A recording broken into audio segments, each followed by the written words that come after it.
Hello everyone, this is StrawberryShorty back with Locker of Death, where I realized I keep calling Mana Maya. I don't know how many chapters this has, I wish I did. Your best friend died because of the curse? Yes, her name was Nanami. Her voice cracks and she looks away. We heard the rumors just like you did. The so-called Locker of Love would make your true love return your feelings as long as you put their name in the locker. Did someone put your friend's name in, or...? No, she put in the name of her crush. A week later, she died, along with the girl who had been her rival for his affections. So it was just like what happened to Asumi and Keiko. At first, I thought it was a horrible coincidence. What else could I think? I didn't know anything about the curse, and I was grieving. When did you figure it out? When more people started dying.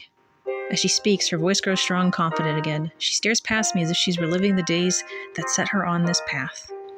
The legend of the Locker of Love was on everyone's lips, and more of the classmates wanted to try it. As the death count rose, people thought it was a serial killer, but I was suspicious. Why? I've always had an affinity for the supernatural. The signs were there. All I had to do was dig deep enough to find the truth. So that's how it happened? What should I ask? An affinity for the supernatural? Did you tell anyone at your school? I'll say an affinity because it doesn't really matter if she told anyone at her school. An affinity for the supernatural? Yes, a connection to the spiritual side of our world, if that makes it easier to understand. I'm not sure it does, actually. Never played a video game, Shorty? Oh, think of it as a natural sensitivity to these sorts of paranormal incidents, then. So then you sensed something was wrong with the locker? In a way, yes. Whenever I thought about what happened, I felt a deep conviction that there was something else going on. If you hadn't told me about the curse, I might have been convinced myself it was all a coincidence and never investigated further until it was too late. Oh, I think that was me. Yes, you used to be a skeptic, I can tell. This was a pretty tough way to be wrenched out of my skepticism. Oh, the music got real loud. So what did you do? I started doing research. I searched for any similar events that might explain what was happening here. That's when I learned that there had been mysterious deaths at other schools all over the country, spaced out over years, with the Locker of Love legend being the common link. Exactly. That was when I knew for sure that my suspicions were correct. I decided to destroy the locker. Destroy it? Yeah, I got kicked out of my old school for arson. I didn't know how else to stop it. I thought that if the locker itself changed locations, destroying it would surely be enough. But when I got there, it was gone. It had already moved on? Yes, the last victim had died and no other names had been put in yet. The Locker of Death moved to a new location to find new victims for its curse. And that new location was our school. Do you still think destroying the locker is a valuable option? I don't think so. The forces around the locker are too strong. The ghost is too powerful. We need to stop her and break the curse. Destroying the locker would only delay it. I guess that makes sense. The locker is just a vehicle for the curse after all. It's the ghost we need to stop. And considering how things went when we tried to steal the locker, I'm not sure she'd let us get close enough to destroy it. Anyway, you wanted to know why I'm so invested in this, and now you know. I vowed that I would do whatever it took to break the curse so more people wouldn't die like... Her composure breaks and tears run down her face. I'm sorry, Are you okay? I miss her, Shorty. She was my best friend ever since we were children. Nothing will ever bring her back. I mean, she could curse a locker of her own. I understand. Sometimes I'm afraid I'm seeking revenge against the ghost, but really, I just don't want this to happen to anyone else ever again. Despite her words, I can tell part of her does want revenge. She's upset, but she's also angry. Her friend didn't deserve to die in such a terrible way. I've never seen Rui so upset before. Ever since we met, she's always been calm and composed. Even when she told me what happened, she explained everything clearly and logically, step by step. But now, when she's thinking about her best friend, so many times I thought back to that day and wished I'd stopped her, but I didn't know any better than she did, and because of it, she's gone. Her voice breaks again and she turns away from me. Her shoulders shake with every sob as she cries. Rui, what should I do? You gonna get a hugger option again? Comfort Rui, or wait for her to recover. We're gonna comfort her. I hesitantly close the gap between us and put my hand on her shoulder. I don't know Rui too well, so I feel awkward, but I can't stand there and do nothing while she cries. I'm sorry, I didn't mean to bring up bad memories. No, it's not your fault. You didn't know. It wasn't really any of my business, though. Considering how much I've demanded to know if people are involved with the curse, I suppose it's only fair for you to show some curiosity. Thank you for telling me, even though it was painful. You're welcome, and sorry about, well... She waves her hand at her tear-stained face with a slightly strained laugh. I don't usually break down like this. There's no need to apologize. Anyone will get upset remembering something like that. You must miss your friend a lot. Yeah. She leans into my touch, and I step closer so she can relax against me. Now my arm is partly around her shoulders as she sniffles and wipes away her eyes. Or wipes her eyes. When I got the news, it was like someone had punched me in the stomach. It must have been tough. I kept telling myself there had to be some mistake. Someone would say that she was just fine and the victim was someone else, but that never happened. I squeeze her shoulders gently, unable to find words to help make this better. And Nami and I spent so much time together, but then she was just gone. And it was something so preventable, something that never should have happened. I'm sorry, we'll find a way to break the curse so it doesn't happen to anyone else, I promise. Thank you for supporting me. She turns to face me and looks up into my eyes. I'd like to believe you would help even if your own life wasn't at stake. My life isn't at stake, but my character hasn't realized it yet. I would. In the short time we've known each other, I started to see you as someone I can depend on in this, a true ally in a fight I thought was mine alone. You're not alone anymore. Thank you. Are you feeling better? A little, but... What is it? We need to break the curse this time. We have to. You'll get no arguments from me. If I lose you the way I lost her, I'm not sure I'd ever recover. Rui. It sounds silly, doesn't it? I don't know you well enough to say things like that. Why should your death matter so much more than those of the other classmates I lost? And yet... Don't worry, I'm not going anywhere. Thank you. I hug her, both for her comfort and mine. It's chilling to talk about the possibility of my death in such a matter-of-fact way. We're going to break the curse. I have to keep telling myself that. I have to believe it. Alright, that's enough of that. The best thing I can do for both you and Nanami is to break the curse. Agreed, but if you ever need to talk, I'll be here to listen. I'll hold you to that. And I know we can break the curse. I bet Nanami is watching over us right now, cheering us on. As I was saying before, I have a plan. If you, Nodoka, and Mana are all willing to help, could you meet with me after school? Sure, what's the plan? I'll explain everything then. I knew she would say that. Okay. Thank you. I wonder what she has in mind. I knew we wouldn't find out next chapter, because not enough has happened. There he is! When you didn't arrive at your usual time, we started to get worried. Sorry, I'm fine. I was just talking to Rui, that's all. Did she figure anything out? She wants us to meet with her after school. Apparently she has some sort of plan. Good. Less talking, more action. I'm kind of mad that Nodoka is not telling us that she put the name in, so both her and Mana are in danger. Not to mention it would make me feel better knowing I'm not going to die, although I would still worry about them. Yes, we need to make the most of the time we have. Less than a week before my time is up. At least I haven't been compelled to fall in love with someone yet. Whatever Rui's plan is, I hope it's enough. Classes are tense as everyone is still on edge despite the lack of any more victims. I mean, what, do they need to happen daily? Didn't someone just die yesterday? 2 people, in fact. Rumors are still going around about the Locker of Love, but they've lost their energy.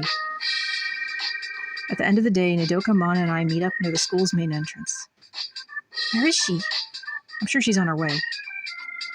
How can you be so calm, Shorty? If my name had been put into the locker, I'd be a nervous wreck, yet it doesn't seem to bother you at all. What should I say? I'm focused on breaking the curse, or I just hide my nervousness well. I'm going to say I'm focused on breaking the curse. But again, I know I'm not dead. I'm focused on breaking the curse. Is that really enough? If I let myself dwell too much on what could happen, I'll panic. Breaking the curse is the only way to save myself, more like save the 2 of you, so there's no point in thinking about other things. Oh, I get it. You're convincing yourself this will work because as long as we break the curse, there's nothing to worry about. I think that's how you feel because you're lying to me. I see. Sorry to keep you waiting. It's no trouble. So what's the plan? I'd like you all to come to my house. Your house? Yes, it's not far, so we'll be able to walk. Is this part of your plan? That's right. I finished my preparations yesterday, so now I'm ready for the next step. I'd greatly appreciate if you'd all help me. I'm game. Sounds fine to me. Although I have to wonder what in the world she has in mind. All right, if this can help us break the curse, I'm in. Good, follow me. She strides towards the doors, and Mana follows. I take a step after them, but Nodoka catches my arm. Is she finally going to tell us? Hey, could I talk to you for a minute first? She suddenly sounds really nervous. Is she worried about going with Rui? Sure, what's up? I didn't want to tell you, but the more I think about it, the more I feel I have to. Wait, is this another confession? What could it possibly be this time? You know the guy whose name I put in the locker? Yeah? It was you. Finally, I mean, what a shocking plot twist. What? I put your name in the locker, Shorty. I'm so sorry. I can't believe it. Nodoka's secret crush, whose name she put in the locker and felt so guilty about, is me? What should I say? I'm flattered you feel that way about me. Or that explains a lot. I'll just say the same thing I said to Mana. I'm flattered you feel that way about me. Irk. She rolls away from me, her cheeks pink. That's not what you're supposed to focus on here. How can I not? Ever since you first told me you put someone's name in the locker, I've been wondering who it was. Not me, I knew right away. I told you because I felt guilty, not because I wanted to confess my feelings. Does that mean you want me to forget? Well, not necessarily. She consciously faces me again. Since you feel flattered, maybe it's not such a bad thing that you know, Not entirely sure how I feel about it yet, but yeah, it's definitely flattering. I had no idea you felt that way about me. I never know how to put my feelings into words. We were always close friends, sure. You're probably the person I'm closest to. But I didn't know if that could translate into something else. So you thought the locker would work as a shortcut? Yeah, I guess so. I see. That makes it less uncomfortable. She felt something. Well, we can try checking the log, but it ain't gonna work. Well, she felt something. You'll have to pause in the video to see what it was. I hate how broken this log is. I wonder why it's like that. I'm really sorry it turned out like this. I shouldn't have done it in the first place. It's okay. I know you didn't mean anything by it. I don't know that I'd be as forgiving as he is about these girls trying to force me to fall in love with them. So things aren't going to be weird between us from now on, are they? Well, you'll both be dead in like a week's time if we don't break the curse, so... Now, I'll need some time to think about this, but no matter what happens, nothing can break us apart. Or is our protagonist not going to realize they're the ones in danger? Thank you. She tackles me in a tight hug and I hug her back. Now I understand why you got so mad whenever I tried to ask about the guy you were interested in. That was when I really realized that you hadn't noticed my feelings at all. Hey, if you were keeping them a secret, isn't that a good thing? No, it would have been so much easier if you just... What? Now that I think about it, I guess it is a good thing. I mean, if you'd noticed and never said anything, that would be a pretty much a rejection, huh? Yeah, I guess so. Then maybe this all worked out well after all. We're just cursed by a death locker. She hugs me once more and then steps away. I feel so much better now than you know. I really think they haven't realized what this means. I'm glad. Come on, we'd better catch up to the others before they get too far ahead. Or worse, ask us what took so long and make us repeat this embarrassing conversation. When that cut off the last line, I thought that maybe we were going to have a realization, but nope. Good point, let's go. As we walk towards the doors, I glance at Nodoka. She looks calm again, even happy, but I can sense she's a little anxious nevertheless. By the way, I'll need some time before I can give you an answer. Probably the last chapter or so. Yeah, I know. Gotta make sure we take care of the curse first. It's probably the best way.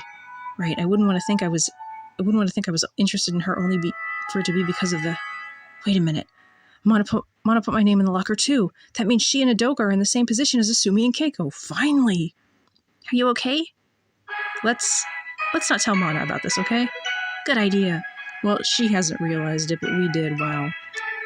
Mana seems so disturbed by all this already. I can't bear to tell her she and Nodoka are the ones in danger. But is that really the right decision? No. They really deserve to know, because if we don't break the curse, it's going to end badly. We catch up with Rui and Mana just outside the school. We got good music going on. It's this way. Follow me. Rui takes... What the heck is this? Yeah, this looks dangerous. Rui takes us to her house and then up to her room, which is not quite how I pictured it. Alright, now we can begin. Are we really not just going to research this girl that went missing? Or I guess we're probably doing a seance. Begin what exactly? What is your plan? I'm going to conduct a seance to contact the curse's previous victims and ask them about the ghost. Why don't you contact the ghost? This is Rui's plan? She wants to talk to the previous victims? Is such a thing even possible? Will her plan work? I wonder if she seanced her friend before. And what can I do now that I know the truth about who is in danger? Find out in the next chapter! So, yeah. We realized it, Nodoka didn't. I'm glad she finally opened up to us. I don't know why we're not seancing the ghost. I still think there's twin ghosts, and one could potentially help us, but let me know what you think in the comments. Thank you so much for watching, and I'll catch you next time. Bye!